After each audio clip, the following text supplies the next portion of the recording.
Hey guys, hope everyone had a great Tuesday. We're briefing the workout for Wednesday.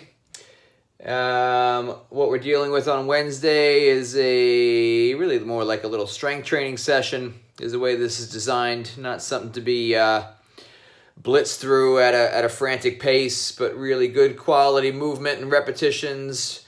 It's 10 rounds. It starts with a 25-foot handstand walk. Followed by 7 strict pull-ups and then 7 jumps. We'll talk about the different jump options in a second. We'll talk about the scaling options for everything.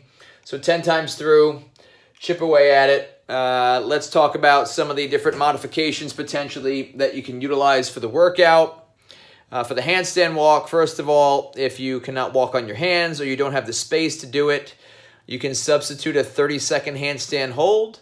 So just kick up against the wall. Hold it for 30 seconds. Obviously, you'll need some kind of clock to time that or a watch with you, and then hop on down. If you're pretty comfortable up there, pretty proficient with the handstand hold, you could always do shoulder taps as well, just to make it a little bit more challenging. You'd want it to equate to about 30 seconds, or maybe just give yourself a certain rep count. Call it 10 shoulder taps. If you're really good at them, 10 per arm, where you're holding the top of the handstand, and then you're going to touch your shoulder with one hand and alternate every rep. So you'll obviously be balancing on one hand at a certain point, even if it's just for a split second. So you can practice those, see if you're proficient. If you can handle it, obviously you can go for it. If you're not able to kick upside down or you don't have the space to do it wherever you're going to be working out, you can just substitute a bear crawl. The options for the bear crawl, one is if you have a little bit of open space and you can actually move. You can do 50 feet, whatever increments you can manage, if it's 10 feet at a time and then turn around and come back, or even go forward and then walk backward. So 50 total feet of a bear crawl would be a substitute, or 20 bear crawl steps. So we did that option a few weeks ago where you take basically 2 steps forward, 2 steps backward, 2 steps forward, 2 steps backward. So you would do 20 total repetitions. A rep is every single time your hand and feet move. So that would be the option if you're in a relatively confined space. For the pull-ups, of course, you can scale the reps. It's 7 per round. 70 total strict pull-ups is nothing to turn your nose up at. So it'll be challenging, obviously, as you get into the later rounds. Most likely going to have to break those up, even if you're pretty good at strict pull-ups. But you can, of course, scale down the reps if you need to, right out of the gate, or start scaling them down as you go and as you start fatiguing on them.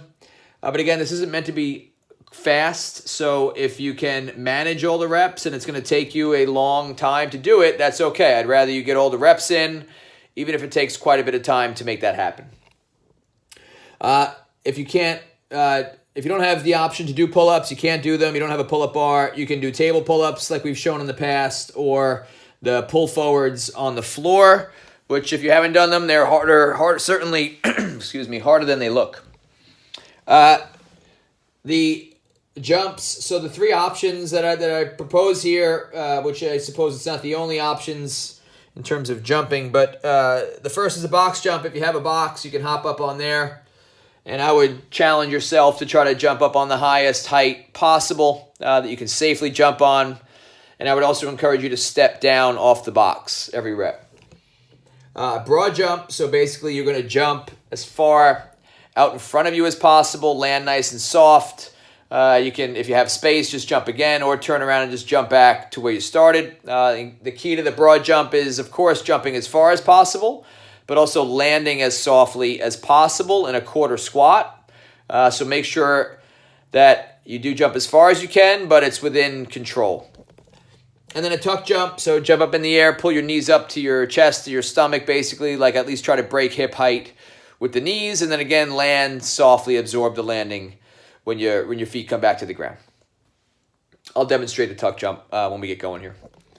Then the warm-up, we'll stretch out. We'll warm up the movements. If you're going to be doing handstand walks, if you're comfortable hopping right up, of course you can do that. But maybe warm up some handstand holds first. Maybe even start with a bear crawl just to warm up the wrists and the elbows and the shoulders. and then gradually build into the handstand walk maybe by the second set. Warm those up as needed till they feel good. Pull-ups, warm up a few repetitions of that. 3 is just kind of an arbitrary number. Make sure everything is warmed up good on those. And then the jumps, same deal. I put 5 there, but just make sure the jumps are warmed up. Everything is loosey-goosey and warm and ready to go. What do I need to demonstrate? Do I need to demonstrate anything? I don't know if I need to demonstrate anything. I don't think I need to demonstrate anything. If you guys need me to demonstrate anything, please reach out. If you're confused about something, these should all be pretty self-explanatory. We've done the table pull-ups and the floor pull forwards in the past, so there's video demonstrations of those.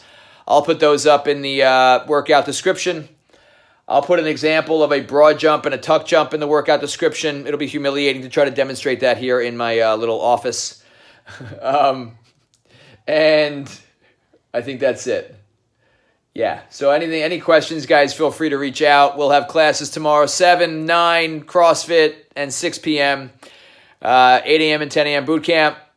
And I think that's it. G-rated brief tonight. Thank God. Thanks, guys. Good night. See you tomorrow.